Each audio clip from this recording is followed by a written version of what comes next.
सखियों के संग में जयमाला लेके चली। नारद बाबा जिस सीट पर बैठे थे पड़ोस से निकली गई।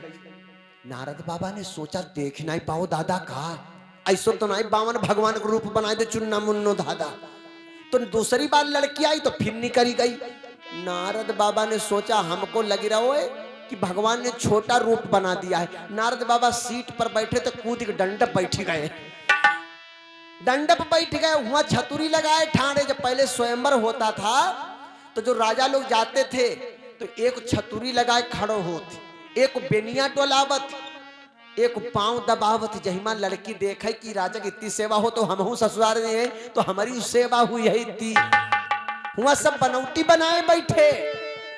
लड़की जयमाला लेकर के गई, भगवान ने सुंदर बालक का रूप बनाया, उसी समाज में बैठ गए। लड़की गई, भगवान के गले में जयमाला डाल दिया। दुल्हन लई गए लक्ष्य निवासा, जन समाज सब भयऊ निराशा। भगवान लेकर के चले गए। अब नारद बाबा भागे, सोचन लगे दादा भगवान को रूपो मांगो, अब सब काम बिगड़ गो, औरतियों नहीं मिली। अब नारद बाबा भागे, शंकर जी के दो गढ़ बोले बाबा तनी अपन मुंह देखो मुंह। नारद बाबा ने पानी में मुंह देखा। कथा के साथ साथ थोड़ी शिक्षा ग्रहण करते चले। कभी भी पानी में मुख नहीं देखना चाहिए और कभी नाई के घर पर जाकर के बाल नहीं कटवाने चाहिए। दो चीजें विनाश होती हैं, बुद्धि और लक्ष्मी। नाई के घर पर जाकर के बाल कटवाने से और पानी में मुंह देखने से। नारद बाबा ने पानी में देखा, मुंह तो क्रोधित हो गए। दोनों गणों को श्राप दे दिया, जाओ तुम दोनों राक्षस हो जाओ। बंधुओं, नारद बाबा ने पानी में मुंह देखा। पहले शीशा नहीं चलते थे, अब तो गाड़ी में चलते तो चुतन्नों पर शीशा लगा के चलते। एक बार हम जा रहे लखनऊ दादा, बस में बड़ी भीड़। अब एक भैया आगे ठाड़े, पीछे से धक्का चले तो आगे आदमी बढ़े। हम सोचे अब उनके चुतन्नों पर लगाओ कंघा, बड़े बड़े बार लटके लटके हिया माई। अब बार जब खड़ा बनाने तो चुतन्नों से निकालो कंघा, पीछे ठाड़े मारो हन्नत दारी। हम कहे मरी गए दादा। हमने कहा भैया काहे फोड़ रही हो दारी दादा? अरे बोले तनी हमारे बार बिगड़ गए तो कंघा निकालते, हम जान ही नहीं पाए दादा। हम कहा भैया तुम बाद एक बार ऐसे काहे फोड़ रही हो मुंह दादा? लेकिन पहले शीशा नहीं चलता, अब तो जेब में शीशा धर के चलती दादा। शीशा की बात याद आ गई तो आपको एक थोड़ा सा उदाहरण बता दें हम। एक लड़की की शादी हुई और लड़की की शादी जो है शहर की रहने वाली, तो देहात में बिहाव भाव। लड़की ने जीवन में कभी शीशा नहीं देखा था। उसके कोई रिश्तेदार आए, नौ शीशा नहीं करो, तो इतो बड़ो एक शीशा ले आए। लड़की ससुराल गई तो बक्से रखे थे, कपड़े के ऊपर मैया ने गत्ते में शीशा रख दिया। लड़की ससुराल पहुंच गई, 2-3 दिन बीत गए।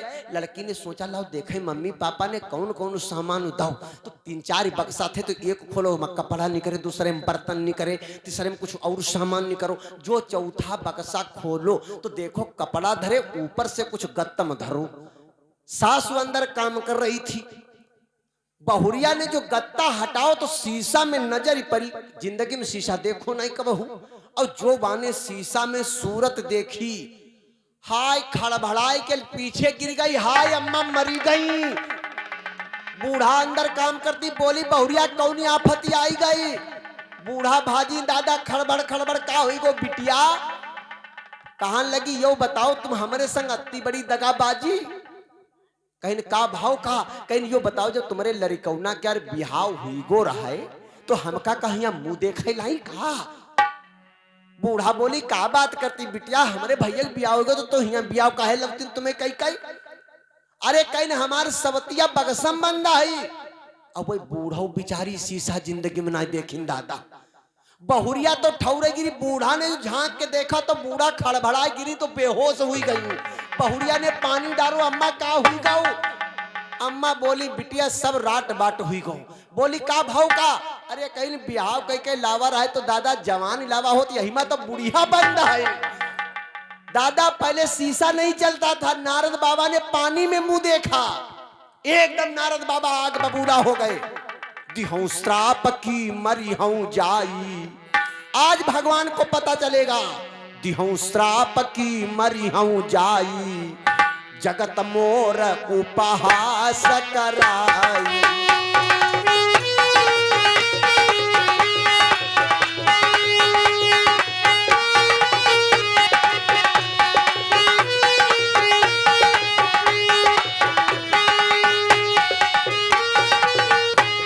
लेकिन नारद बाबा को ज्यादा दूर नहीं जाना पड़ा, भगवान रास्ते में मिल